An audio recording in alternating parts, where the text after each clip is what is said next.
Hi, praise Lord. This is Vishweshwari Meshram from Nagpur. मैं cabin crew हूँ. Like I fly international flights. 4 साल हो गए मैं दिल्ली शिफ्ट हुई. 4 साल से मैं कहीं मतलब कोई चर्च नहीं, कुछ नहीं, ओनली लाइक एयरलाइन फ्रेंड्स, ये सारी चीज़ें हो रही थी मेरे साथ में. और 4 साल I use to fly back to back. मतलब 1 वीक फ्लाइट करो, 3 दिन का रेस्ट, 1 वीक फिर से फ्लाइट करो. ऐसा मेरा जर्नी था. बट 1 साल बाद I started having back pain. Like normal सा बैक पेन स्टार्ट हुआ.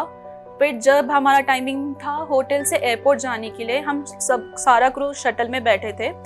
उस टाइम पे मेरा बैक पेन सीवियर लेवल पे बैक पेन स्टार्ट हो गया था. सो मेरा एक फ्रेंड था उस फ्लाइट पे, उसके पास एक हाई डोज का पेन किलर था. उसने कहा कि टेक 1 पेन किलर तो रिलीफ होगा. बट मैंने वो पेन किलर खाया, मुझे कुछ भी रिलीफ नहीं हुआ उस टाइम पर. I was like okay. फिर मैंने अपने कैबिन सुपरवाइज़र को बताया कि मैम कि मैं ये फ़्लाइट ऑपरेट नहीं कर पाऊँगी, कि मुझे बहुत ज़्यादा सीवियर पेन हो रहा है. एंड शी वाज लाइक कि ठीक है, आप अभी एक मेडिसिन आपने खा लिए, एयरक्राफ्ट में जाने के बाद कुछ खाना खाने के बाद आप और एक मेडिसिन ले लीजिएगा. I was like okay. फिर मैं एयरक्राफ्ट में गई, मैंने थोड़ा बहुत अपना काम किया, बट वो पेन जा ही नहीं रहा था. सो टेक ऑफ के बाद मैंने खाना खाया और फिर वो मेडिसिन ली. मुझे बस नींद आ रही थी उस मेडिसिन से और कुछ भी नहीं. सो मेरी कैबिन सुपरवाइज़र ने कैप्टन को इन्फॉर्म किया कि एक फ़्लाइट पे मतलब सो एंड सो लड़की है, उसका बैक पेन स्टार्ट हो रहा है and she could not work. तो कैप्टन ने भी अलाउ कर दिया कि वो फ़्लाइट पे रेस्ट करे. सो मैं throughout the 16 hour flight I slept. Just landing के पहले मैं उठी हूँ. और ऐसा नहीं कि मैं कुछ कर पा रही थी, मुझे कुछ करके हो ही नहीं रहा था उस फ्लाइट पे. मैंने बहुत ट्राई किया कि मैं खुद के हाथ से भी कुछ चीज़ें कर लूँ, बट वो बैक पेन इतना सीवियर था कि मतलब मैं मूव ही नहीं कर पा रही थी अपनी बॉडी. संडे चर्च करने के लिए यहाँ पर आई. यहाँ पे मैंने संडे सर्विस किया. लास्ट प्रेयर जब हो रही थी हीलिंग के लिए, तो उस टाइम पर अंकित पास्टर सेड कि just ask for your healing. So I was just keep saying those words, by your stripes you are healed. I was just meditating on that verse. So मैं just कह रही थी.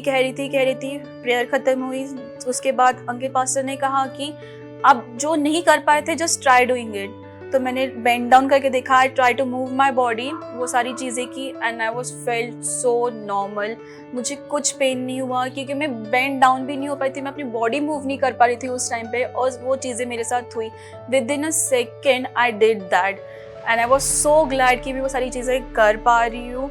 और उसके बाद फिर से मैंने फ़्लाइट ऑपरेट की and I did all the work. I closed all the bins. No pain, nothing at all, like nothing at all. Even not even single pain from head to toe, nothing at all, like कुछ भी नहीं. 3 months हो गए जब I'm coming to FOLJ. मैंने ऐसा church कभी नहीं देखा. I feel so free, I feel so like मतलब अभी स्पेस लगता है कि आजू बाजू में हाँ मेरे पास स्पेस है. फर्स्ट टाइम मुझे स्पेस बिल्कुल नहीं लगता. लाइक मैं कहीं पे बंधी हुई हूँ ऐसा फील होता था. But it's really good now. I feel so free. I don't have a stress. मैं फ्लाइट से आती हूँ, I don't have a stress. मैं फ्लाइट पे जाती हूँ, I don't have a stress. So I would say I am really thankful for this FOLJ church and the pastor Ankit कि उन्होंने इतना गुडली गाइडेंस किया. लेओर पे जाती थी, I used to watch Netflix, prime videos, but now I watch faith series, YouTubes and all those stuff. I used to watch like 1 घंटे back to back वही चलता है, like all those series. I really praise God for this stuff. Thank you.